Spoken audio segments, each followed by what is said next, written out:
This is the Barbados Today afternoon news for Friday, March 16. Thank you for joining us. I am Marie-Claire Williams.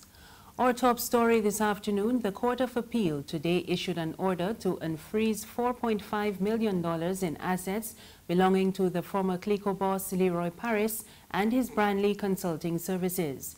But the embattled Parris still cannot access the funds, which are the subject of a High Court order for him to settle $3.5 million in debt to Scotiabank.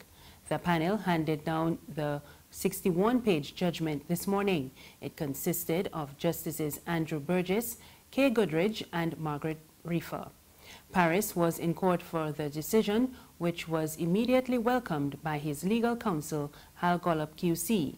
Gollop pointed out to Barbados Today that the High Court had earlier refused to unfreeze the funds belonging to the former CLICO International Life chairman. Parris had been at the center of controversy since the collapse of CLICO's parent company, CL Financial, back in 2009. In other news this afternoon, the Barbados Labour Party says it is welcoming feedback on its leaked 2018 manifesto.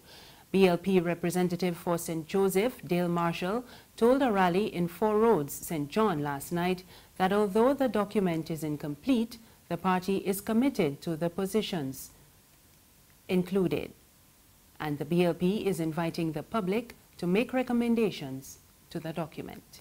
This election for them is now a curse fest. But I'm not cursing anybody. We don't have to curse anybody. As far as we are concerned, this election is about whether the Democratic Labour Party has fulfilled the promise that they made to the people of this country last election and the one before. Now somebody leaked our manifesto. But you know what? The difference between us and them is that we are committed to the things that we publish in our manifesto. Well, for them, a manifesto is just a document that they put out as a matter of public relations. So they've linked our manifesto, but that is all right. You don't hear the Barbados Labour Party running around frantic, oh Lord, our manifesto out there. No. Our manifesto is a document, even in its draft form, that is full of substance and promise. And I invite each of you to read it. It is all over social media. It's no secret now. It isn't complete. But I want to say to you that even at this stage, the Barbados Labour Party would welcome your view. Meanwhile, the Barbados Labour Party is responding to the blistering report by the Daily Telegraph on the current state of affairs on the South Coast. In an article headlined "The Stench of Economic Decay," the business editor, Julia Bradshaw, reported on the sewage spills, saying, quote, "Barbados stinks, it really does," unquote. The BLP leader, Mia Motley, says this was a commentary on the decline under the current administration. The British people woke up to in the Telegraph newspaper today was a commentary on Barbados that is so sad that we feel shame. And when they can talk about the foul stench, it wasn't only the stench on the South Coast they were talking about. They were talking about the foul economic stench. They were talking about corruption in government. They were talking about indiscipline in a society. They were talking about the decline of a society and a nation. Do you understand what the motto of Barbados is? Pride and industry. Two brothers have completed a life-changing journey while raising funds for skin cancer research. Greg Bailey and Jude Massey, known as Team Ocean Brothers, sailed for 53 days across the Atlantic from Gran Canaria. They were inspired by their father and stepfather, Peter Bailey, who died 2 years ago from the disease. Greg told reporters this morning that the journey was a grueling but fulfilling one. So the journey was an absolutely epic journey, a journey of adventure, a journey of brotherhood, and most of all, a test of adversity and character. This was no normal ocean row because we pretty much had everything go wrong. So within the first week, we lost our water maker, which is powered by our solar panels, and that works by itself to make 10 litres of water over the course of 2 hours. Because it broke, because water kept getting into the system, we had to hand pump water. So for 5 hours a day, we would be pumping this pump, and it comes out a drop by drop.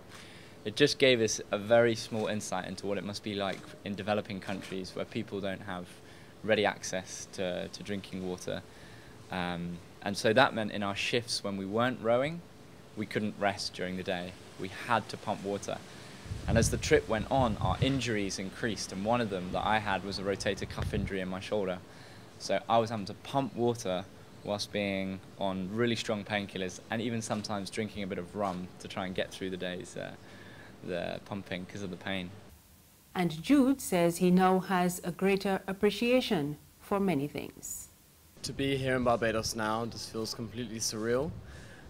Throughout the whole row, that anticipation of finishing, we were out there for 53 days, and to know that we've reached this island and we're safe and we're just so happy to be here.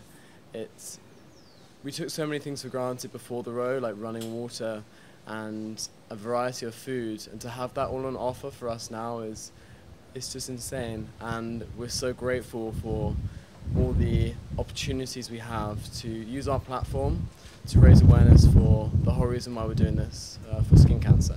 There's regional and international news after this short break.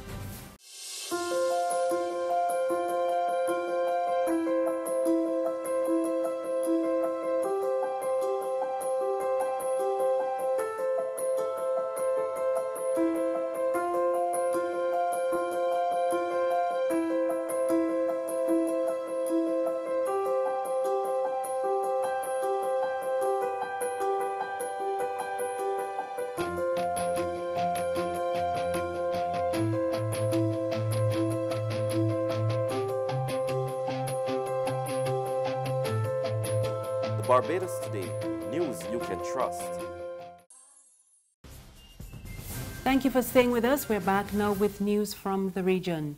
The Dominica Public Service Union today warned that workers at the island's Air and Seaport Authority were expressing disappointment at the long delay in concluding salary negotiations.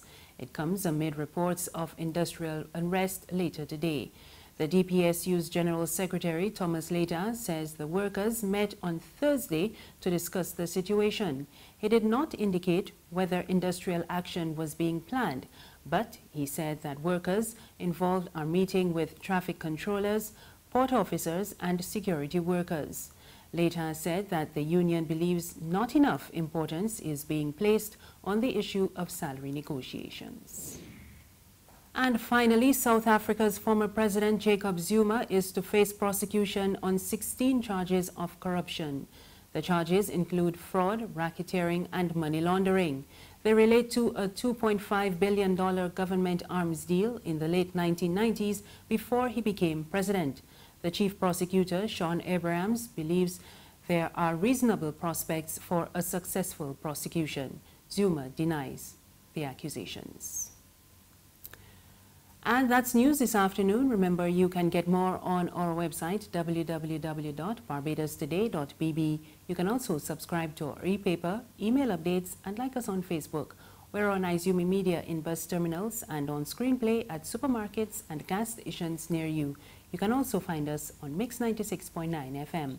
I am Marie Claire Williams. Good afternoon.